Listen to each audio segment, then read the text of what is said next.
கனகாம்பரி, தாயம் விழுந்துருச்சா?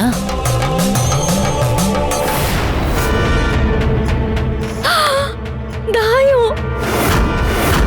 ஆமா. அப்பாடா.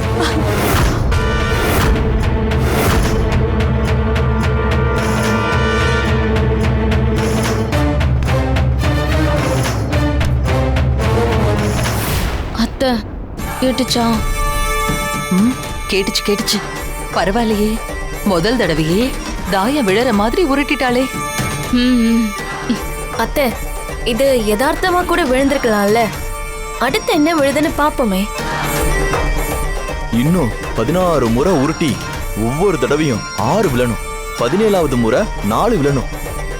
இதெல்லாம் நடந்தாதான் நம்ம நினைச்சது எல்லாம் சாதிக்க முடியும். நான் கேட்ட மாதிரியே தாயம் விழுந்துருச்சு. அடுத்ததும் நான் நினைச்ச மாதிரியே விழணும். அதுக்கு அடுத்தது 6 விழணும்.